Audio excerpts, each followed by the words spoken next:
Alright, here we are again for another round of Living End, and we are playing against Hawk Collin. He is going first, and he did not mulligan, and I don't think this is a mulligan either. We don't have any cyclers, which is kind of bad, but we have all our mana, we have a Fulminator Mage, and we have a Cascade spell, so I'm going to keep it. It's not great, but it'll win some matchups. So we're playing against Soul Sisters, it looks like. This could be kind of rough because, well, Soul Sisters is an okay matchup. It depends on how fast they start. Every time I've played Soul Sisters, they've had turn 1 Saracen into like Martyr, sack the Martyr, go to 34, hit me for 6, which is like really rough to come back from. Or 32 actually, but. So this is a decent start from him, but I think we'll be able to kill it beat it because we have the Monstrous Carabid now to cycle, and this Demonic Dread is gonna kill all of his cards, which is pretty solid because it's gonna be a lot, it's gonna be a pretty big blowout for him. So drawing Jungle Weaver and Street Wraith are both good draws because it gives us things to cycle, which is really important before we Demonic Dread. So we're gonna take some damage, but not much, and then, when we get a chance, we're going to Demonic Dread, and, oh, this is a really good combo, Ghost Quarter with Flagstones, just an aside. So, we're going to Demonic Dread his guys to, I think he messed that up. Oh, no, he didn't. Yeah, we're just going to Demonic Dread and, Cascade into Living End, and then switch our graveyards, and show how this deck is actually supposed to work, because, oh, he has Mistveiled Plains already. Alright, well, we're going to have to speed up the process here and actually do this next turn, because Mistveiled Plains, what it does is you can use it to put cards in graveyards on the bottom of their owner's library, so he could actually do that to me. Wow, that is... Oh. Yes, he can actually do that to me by,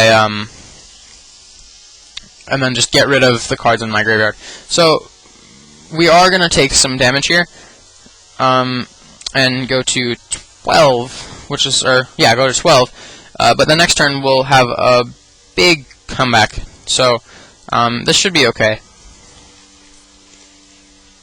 The fact that he has another Sarah Ascendant in hand actually makes me kind of hesitant to do this, and, oh, but Violent Outburst. That is a fantastic draw.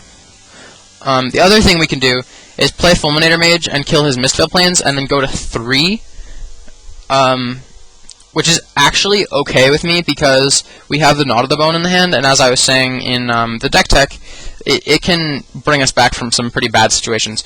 So here, next turn, he's going to probably play Sarah Ascendant, and hit us for 7, so we go down to 3, but that leaves us open with Violent Outburst, and also we have Faerie Macabre to discard, and then we can actually Knot of the Bone for 10 life, which is enough more than he's swinging for that it might be able to get us back up to a healthy life total.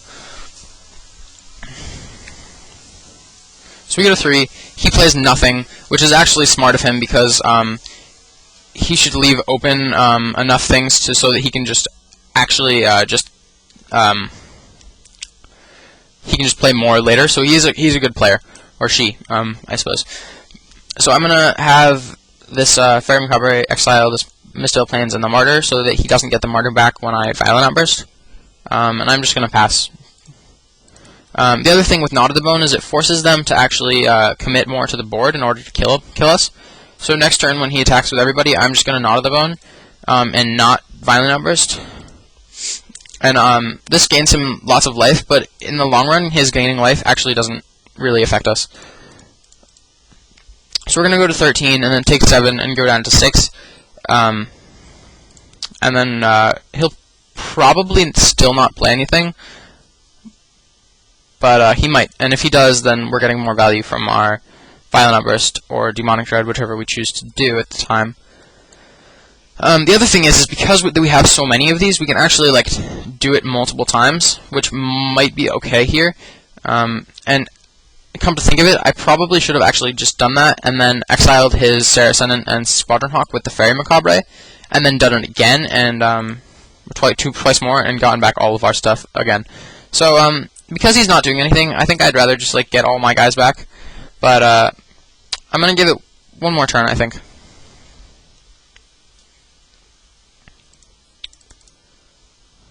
And just flashback the Gnaw of the Bone here. And as I said before, their life gain usually doesn't matter because we have so many guys in this deck that it's like not a huge issue for us. I just realized that I made a misplay here. I should have actually played the Violent Outburst on his upkeep and gotten rid of the Windbrisk Heights, or just on our turn played the Demonic Dread, because now this allows him to go get another Serra Ascendant from his deck, which is pretty good against us. Yeah, that was a misplay on my part. I usually don't make this many misplays, but it's much harder to play when they're when I'm talking.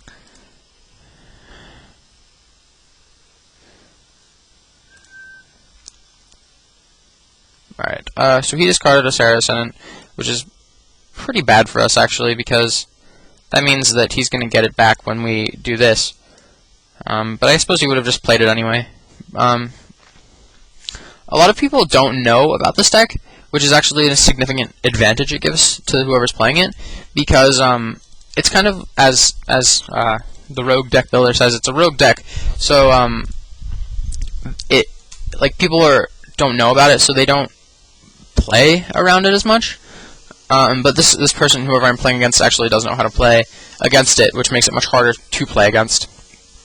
I think we might be losing this game shortly, but we'll see. Druncharm is a really good card against this deck because all of their guys before they're above 30 life are 1/1s and 2/2s, or have 1 and 2 power. So it basically just beats them. Like they basically can't do anything about it. I'm gonna take 7, go to 2 because I don't think we're winning if we block with the Macabre, and we can always block next turn. The correct play here is probably actually to double block. It should have been, but yeah. So I think we're dead. We have to trump both of these next turn. I suppose we're not dead. Yeah, we're not dead. Because we can play this, kill his land, get in there with these guys, this, and this, he'll just block the 4/4 probably, and gain 2 actually, but it's better than just attacking with this because, and this has to attack anyway, so it's worth it to attack with these. The other thing is that this is going to go to the graveyard, and so is our Avalanche Riders, and then we're going to block with both of these, so they're both going to go to the graveyard also. And then when we Violent Outburst or Demonic Dread again next time, we're going to get back all of these guys that have just died, and get to kill another land. And kill both his Serra Ascendants. He's going to get back a Serra Ascendant and a Squadron Hawk, which is pretty bad for us, but yeah, we'll see how it goes.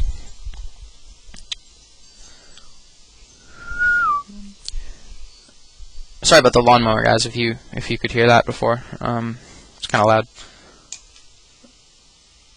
So when the Avalanche Rider, when it gets back to our turn, we're just going to sack it and not pay 3 echo cost because we need to play one of these Cascade spells. All right, so that was an okay draw. I'm just going to attack in with the Street Wraith and then pass. Actually, I'm not going to attack with the Street Wraith because if he blocks, then the Squadron Hawk goes to his graveyard and he gets it back, which is worse than us just getting in for 3. And because he's at so much life, we want to actually have a bunch of guys out when we get to attack him. All right, so here I'm going to cycle the Monstrous Carabid for the black mana because it's the least important to us right now. And then I'm also going to cycle the Deadshot Minotaur, and this Deadshot Minotaur is actually pretty sweet because it'll just kill a Squadron Hawk when we come back. I almost just cycled that Street Wraith, which would have been really bad. So yeah, we'll just Violent Outburst, and we don't have any more living ends in our deck, which kind of sucks, but it happens.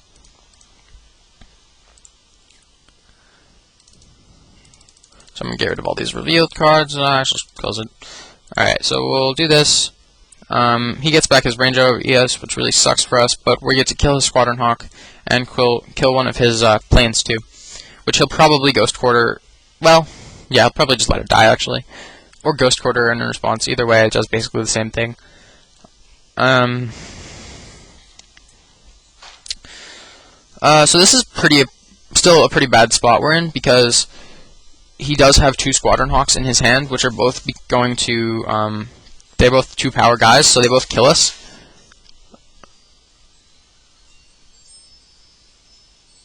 Alright, yeah, so he Ghost Quarters his planes and go gets another planes. He might get, yeah, alright, so we're just gonna wait for all these triggers to stop. Squadron Hawk doesn't do anything, he already has both Squadron Hawks. The Ranger's probably gonna go find another Sarah Ascendant, which is really bad for us. And probably a Soul Warden or a Sarah, or Soul Ascendant. Yeah. Or whatever the other one is. No, Soul, I don't remember. The other one. Yeah, this one, Soul's Ascendant. So maybe he doesn't have a third Sarah Ascendant? That would be sweet. Or I mean a fourth. Because that actually puts us in a pretty good position. Sweet, yeah, he doesn't. So actually we're not in horrible shape, because we can double block the Sarah Ascendant with our Fire Macabre and our Jungle Weaver, which will that's actually 7 power. Or yeah, that's 7 power, so it'll kill the Sarah Ascendant and he'll kill our Jungle Weaver, and we can trade our. Oh, where did this come from? Oh, I guess he had another one. So never mind. We're still in a bad spot. All right, draw for turn. Is it something good? It better be, otherwise we're dead. That's decent actually, because this gives us another chump on the Sarah Ascendant, which we need desperately right now. So I'm just going to play this and pass. We actually do have to attack in with the Monstrous Caravid, which kind of sucks. Or both, actually. Yeah, I don't think we're winning this game, but I'm not going to forfeit right now, because also generally I can play pretty fast with this deck, so I might be able to time him out. It's much harder to time people out when you're talking, but it could happen.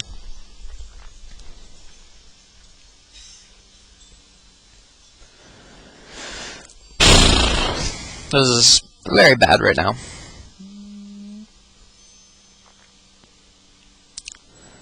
I don't actually know if I have any outs next turn. So we'll double block this one. Hopefully he doesn't have any tricks or a path, which both of those would be bad. Alright. Cool. So, yeah, we're left with this guy to trump his other Sarah Ascendant next turn, which gives us one more turn to live. It doesn't really do anything. Pretty sure we're just dead either way. So this is gone. This is gone. He still has 1 Soul Warden left.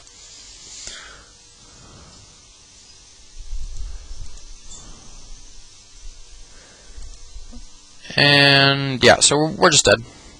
But in game 2, I have some pretty good answers to the Soul Warden, to this deck. And Jund Charm is really good, really good against it. I like the Fairy Macabres just because you can exile the creatures from their graveyard, which is fairly important against them. Brindlebore is really bad. It doesn't really do anything at all. Ingot Chewer is also really bad. It doesn't really do anything at all. Cards that I like, but I'm not really sure about, are Avalanche Riders, Jungle Weaver. It might be a little bit too slow. Same with Valley Granite. And Beast Within's okay against them, just because you can kill their 6/6 flyers. But generally, if they get to that point, it's pretty hard to come back anyway. Obviously, Baloth doesn't really do anything. It's pretty good against the black-white versions, but this one looks to be just white. Ricochet Trap doesn't really do anything, and same with Simian Spirit Guide. Simian Spirit Guide's okay, just because it, on the draw, it allows you to basically be on the play if you draw it. But it's a really bad draw late game, so I don't really like it in this matchup. I'm gonna pull an Avalanche Riders against them, because, or sorry, not an Avalanche Riders. I'm gonna pull a Fulminator Mage because they don't have very many non-basic lands, and land destruction is not key against them as it is against other decks like Control or Tron. And Knot of the Bones are really good because it just gives you a ton of life, as you guys saw last game, and gave us like 2 or 3 extra turns. to draw stuff with. So we're going to try this and see how it goes in game 2 on the play. This is a keep. We have 3 cyclers, and if we draw a red source, we have a turn 3 Violent Outburst, which is pretty solid. We don't have the best lands, but I didn't see. Did he mulligan? No, alright, he kept 7. So I'm just going to cycle these right now to see if I draw any better lands to play. Like a Copperline Gorge or Darkslick Shore or Blackclave Cliffs. So he's thinking about countering our cycle. We'll see how that goes for him. I'm gonna pause it. Or oh, never mind. So we'll cycle this one too. If we don't draw anything, so I'm just gonna play the forest because that'll let us cycle the Deadshot too. So we drew a swamp, so that's a decent draw, but we really want to draw a mountain. That's ideal. 2 Fulminator Mage is kind of bad, but because he does have the Windburst Hikes, it's not terrible. But if he had just gone plains, like played a 1-drop, it would have been much worse. So I'm going to cycle this. Next turn we'll see what we draw. I'm going to cycle this now because I don't have anything to do anyway. And this gives us more information before we play our land for turn.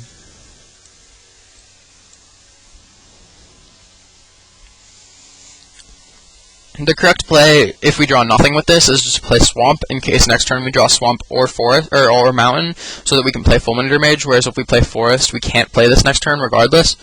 If we do draw another Deadshot Minotaur or something, I think the correct play is to play Forest so that we can cycle it and look for a red source. That's what's going through my head. Copperline Gorge is a really good draw.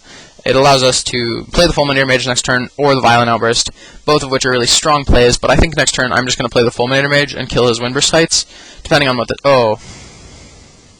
That's really bad for us. Alright, well, we'll see how this goes. That's really bad. Alright, so, turn 2, Rest in Peace. That does a lot against our deck. I'm going to kill his land. Hopefully this will slow him down enough. Or he kept a really bad hand, so it's not going to... matter. The good thing with this deck is that sometimes people will keep really pretty bad hands with Rest in Peace in it, just so they can beat you. But it's nice because you can actually just play threats.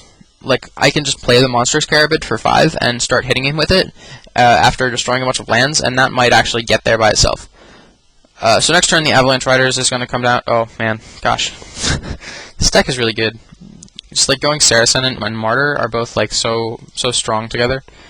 Alright, I'm gonna play the Avalanche Riders, kill his plains and get in there for 2. Hopefully this puts him on a lack of lands, but for some reason I doubt it.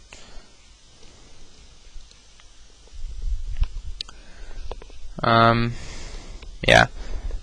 So this deck hasn't been doing great lately. It was really good against all the Zoo decks that were popular about a month ago, and before that it was like okay against the Tron decks, just because you could play 4 Avalanche Riders and 4 Fulminator Mages main board, and they were pretty much dead. But right now it doesn't seem to be doing well, so I guess I have to tweak it a bit to make it fit in more with the format, because I haven't been winning very much like in recent days. But this deck's really fun to play just because you can get in there for like it's just really fun to go like turn 3, have 15 power on board. Alright, so it looks like he's just going to be hitting us for 6, which sucks. What does this do?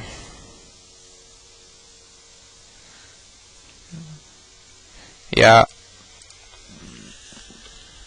It's good that he doesn't have land, but it's bad because he has a 6/6 flying lifelink. I'm not going to pay the echo cost. I'm probably just going to play Monstrous Carabid. The other thing with the Violent Outburst is actually I can still use it like as just a board wipe. So I might do that just to kill his Saracen, and then or I might also just let him play more things first. So I think I'm going to do that. I think I'm just going to pass and Violent Outburst to kill his Saracen, and hopefully something else if he plays something else pre-combat. which it doesn't look like he does, but he doesn't actually have any land either, so this hopefully will just, if hopefully he just misses a few land drops and I can get in there with enough hits with the Monstrous Carabid to just kill him. And whatever else I draw. Oops, I didn't mean to do that. So he has a Ruined Halo and a Serra's Attendant. Alright, sweet. He doesn't have anything. Oh, he has a Serra's Attendant here. Which is okay with us, but it's not great. So I'm just going to play the Monstrous Carabid and start beating down with that. Hopefully he just gets mana screwed. That's basically our how we win at this point.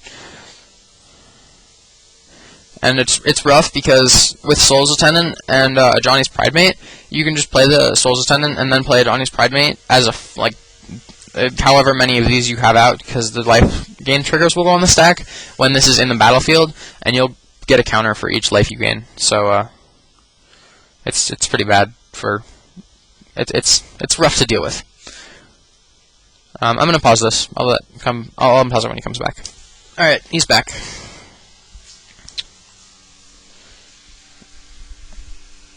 So he's gonna get a life from the Soul's Attendant from our Monstrous Carabid. Go to 40.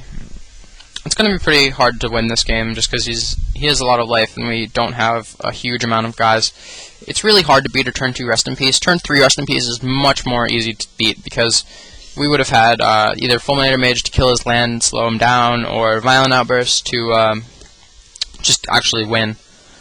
But this is much harder to beat. I'm going to pause it again. He's taking his sweet time here. Alright, back. That was only actually like 6 seconds, but that's alright. So, no land from him. That's really good for us, but he is going to get another Soul's Attendant and just keep gaining life. Next turn, we're going to get in there with the Monstrous Carabid, and hopefully he just doesn't draw land. That's my game plan. Also, drawing this allows us to have another board wipe, which is pretty good.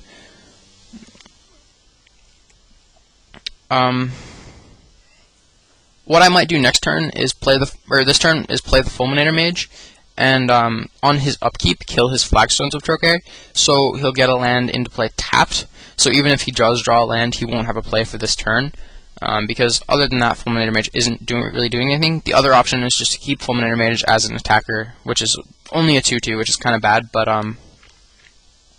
yeah, we'll see what happens, and I'll try and decide. Basically, the advantages to killing his land on his upkeep is that he doesn't have a play next turn, but the disadvantages, if he does draw a land, it's pretty bad, and I think I'd rather just have a 2/2, but because he's going to have a 4/4, a 2/2 doesn't actually really do much, and I'd almost rather just kill his land. So I think I am going to kill the land, and also this thins his deck out, so that it's less likely he'll draw land by, like, 2% or something. So I'm going to kill this now.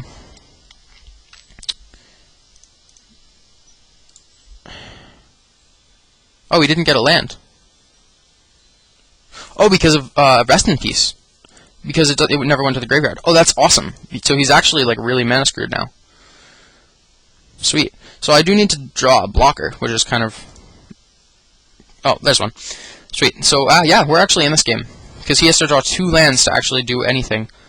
And we're just beating in there for soon to be a lot every turn. Cool. I forgot about that. Alright, so this game is pretty uninteresting now. It's just like going back and forth for a while until one of us draws something sweet. Most likely him, because I don't really have anything other than dudes in my deck anymore. Or Juncharm. Juncharm's always, like, amazing. Just because it's, like, all my guys don't die except for Fairy Macabre, and all of his guys do die.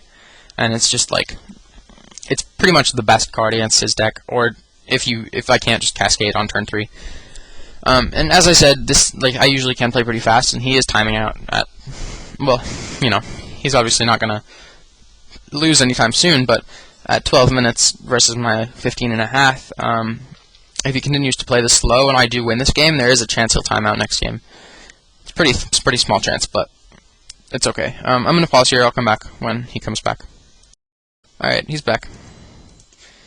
Yep, we're gonna get in there for 4, and as I said, I'm awful at playing when I'm talking, so I just totally screwed that up and didn't play the Deadshot Minotaur. So we're taking 2 unnecessary damage here. Sorry about that. That was... Oh, but there's a Jun Charm, so that's sweet. So I'm just gonna get in there. I'm just gonna play this now so I don't forget. And then I'll get in there with the Monstrous Carabid and pass. Hopefully he doesn't draw planes next turn, because that allows him to get the Ajani's Pridemate online. Whereas if he does draw a white source next turn, I can't Jun Charm, which I'm going to basically leave open from now on. Alright, I'm going to pause again. Alright, he's back. I don't know why these guys are taking so long, but yeah, hopefully again he doesn't have a white source, because then this Ajani's Pridemate is going to get relatively out of control kind of quickly. Alright, so I'm going to get in there for 4, put him down to 33, and these guys are really stopping damage, just because he is gaining like 2 for every creature. Man, this guy is really taking his time. Yeah, I'm going to pause again. Alright, he's back. That was a while. Yeah, so I've already covered everything for this turn that I had to say. We'll see if he draws a land or not. Hopefully not. Oh, it's a tapped land. That's much better than an untapped land, because this gives us a chance to Jun Charm next turn in response to the triggers from the Ajani's Pridemate. And also get in for some more damage.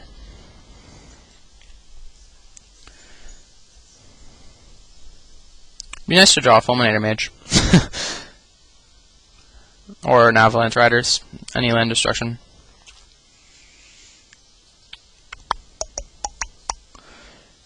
And as I said, timing out is always a relevant thing. If we win this game, like, he's probably going to take like another 3 minutes, so that gives him like 4 minutes to do one game, which is really rough. And when people are at such low time, they play much worse too.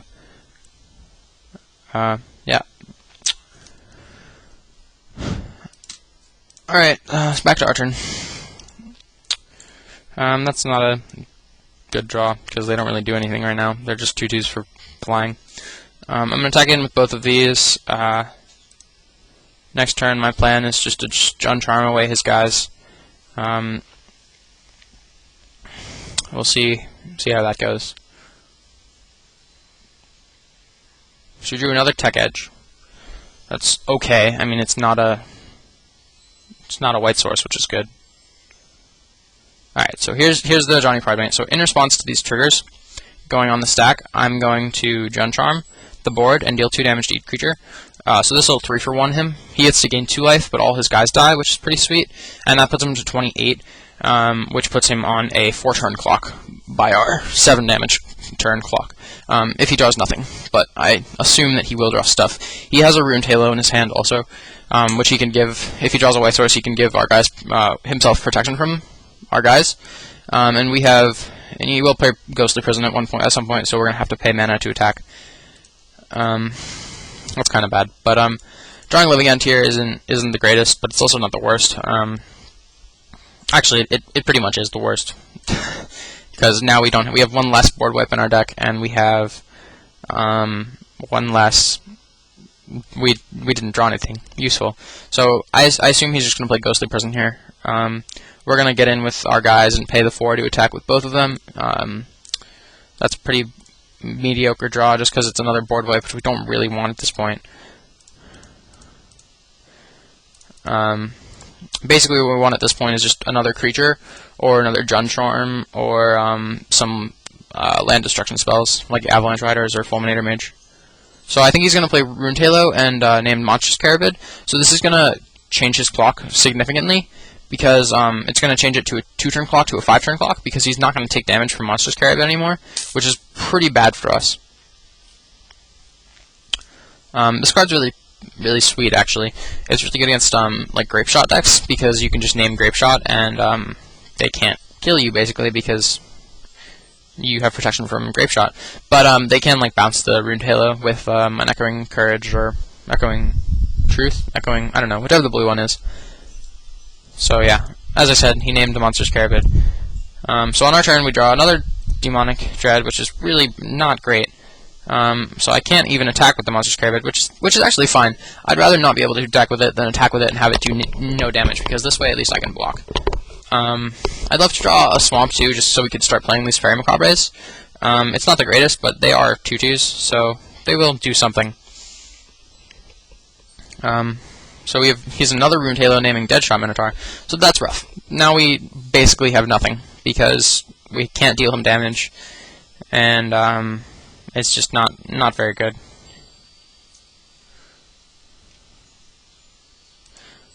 So I'm actually not sure why Monster's Carabid didn't attack, because I think it should be able to still. That was a good draw. We'll leave this up.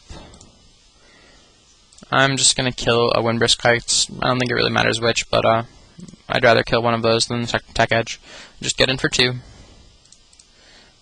These aren't going to deal damage, but I'm really not sure why the Monster's Carabid isn't attacking, because I think it should be able to, because Runed Halo doesn't actually say it can't be attacked by creatures. It just says can't be targeted, dealt damage, or enchanted, and none of those are actually attacking with.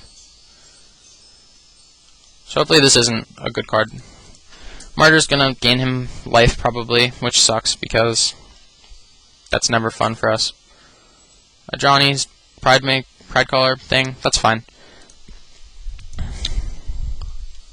I think I'm gonna pay for this, just because I don't really have any other plays anyway, and yeah, it seems better than letting it die.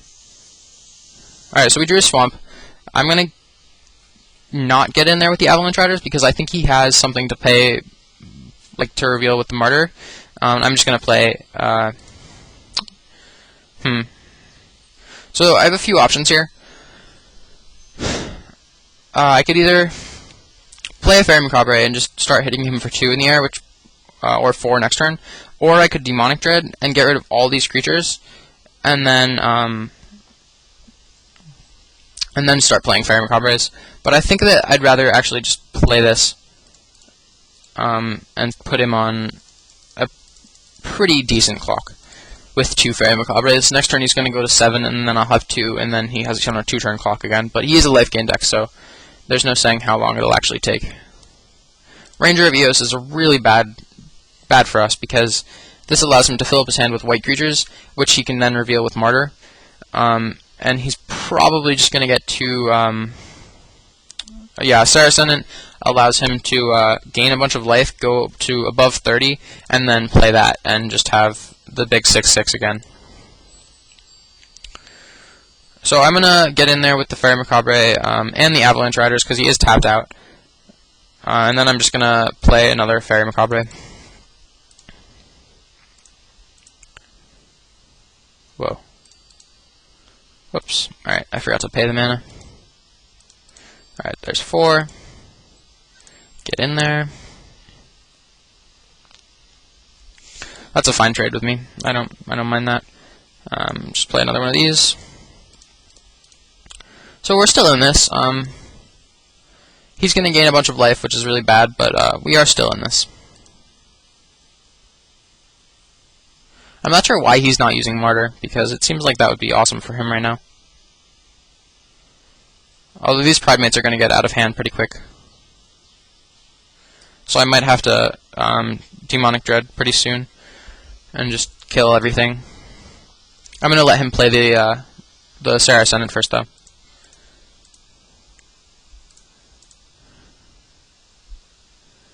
Alright, so he just passes back. Play the Swamp. Also, Jungle Weaver's huge. Like, if he plays the Serra Ascendant next turn, then we'll just oh crap, God, stupid Ghostly Prison. That's really bad. Darn. Gosh, I really have to stop messing up. Alright, so yeah, he should be at 4. I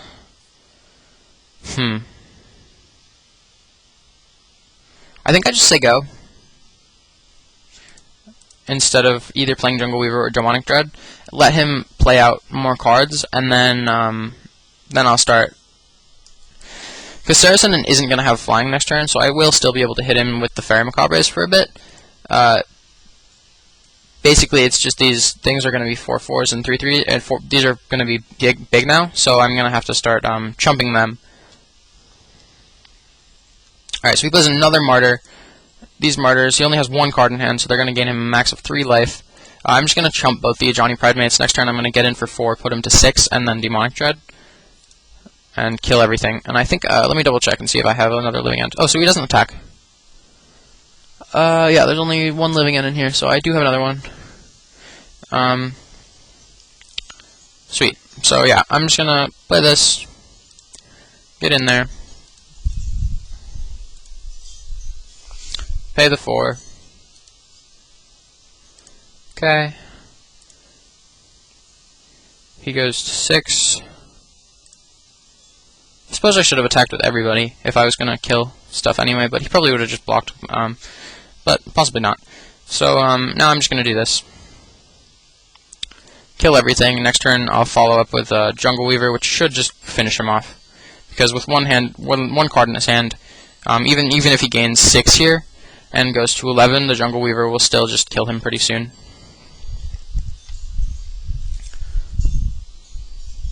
So yeah, it looks like he does Austere Command.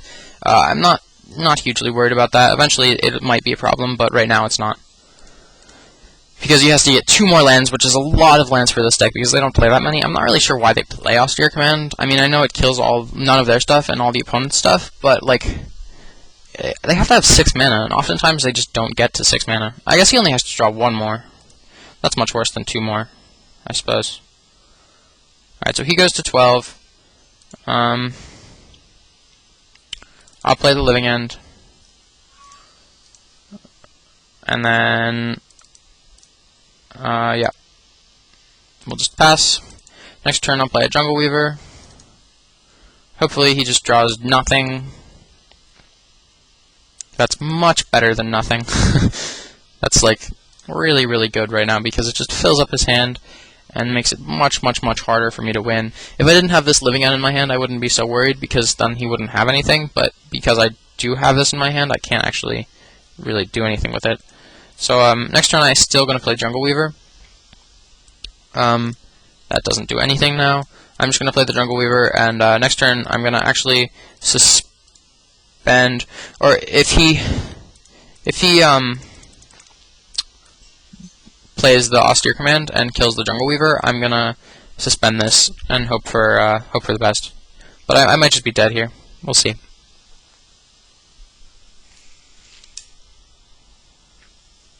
Alright, so he Austere Commanded. I was paused and I forgot to unpause it before he did it. So we're gonna go to 5, and then next turn he's gonna play another Saracen. And we have a few turns to draw out of this, and he is only at 1 minute, so he might time out here, which would be sweet, obviously. Alright, so we drew something that can block his 1/1s, and we're just going to pass back. We're actually not in a bad spot, because he doesn't have any good attacks, and he's almost dead, so just from time. So if he's just going to Tech Edge our Copperline Gorges, that's fine. That means he can't draw into another Austere Command. And I am F6'd here. Alright, so we drew a mountain. That's decent. I'm not going to play it and show him I have it. I'm just going to... Let's see. I'm wondering right now if I should suspend the living end or not, because right now he doesn't have any good attacks, but he might draw something that gives him good attacks, and living end on board will make it so much harder for him to win, because he has to actually just go through 3 turns of doing nothing. I think I'm just going to say go, and I'll suspend the living end next turn. Or not, because he just drew a land, but I would have if he played something. So as soon as never mind. Now I just played Jungle Weaver, and I'm pretty sure this match is over just because he's gonna time out. Like, he has no really good attacks. He has to draw a path basically, and that's his only out at this point. The other thing is eventually I might just start attacking because, like, yeah, my guy's huge. All right, so let's see, 5, 8, 9, 10. So I'll get in for 5. And next turn, I can, if he doesn't have anything, next turn I can Violent Outburst, and just give both my guys +1/+1, and that should be enough to kill him, depending on what happens next turn. So what does he have? Pridemate? Sure.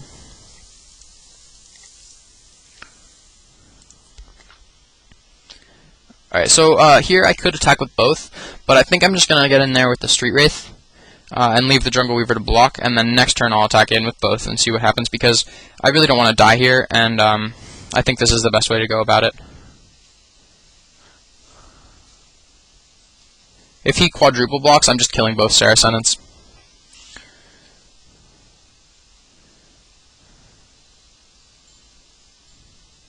I think, yeah.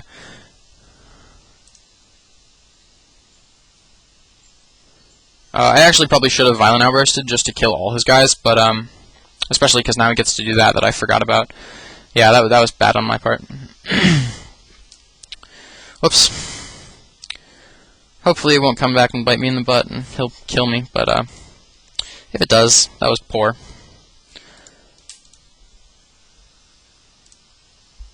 Alright, so here I am going to suspend the Living End, just because I really don't want to die to this, and in 3 turns he might have drawn stuff, and I might have to chump with the Jungle Weaver eventually, and he only has 20 seconds left, so like, he doesn't really have anything to do.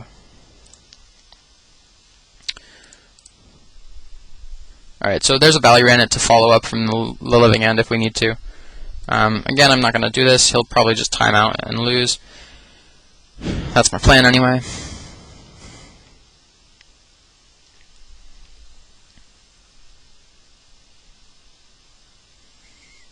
Alright, Austere Command kills my Jungle Weaver. I go to 1. And then next turn I'll have to play the Valley Rennet and chump his Ajani's Pridemate. Or trade, I guess. I'm actually just going to play the... Yeah, I'm just going to play the Monstrous Carabid. Because that actually can't deal him damage. So it's much worse at this point in the game. And it still trades with the Ajani's Pridemate, so yeah.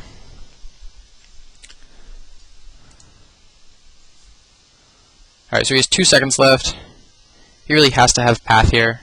Alright, and that's the game. It wasn't how the deck is usually supposed to win, but it does happen that you time out sometimes, and it is a legit thing. So yeah, I'll see you in round 3.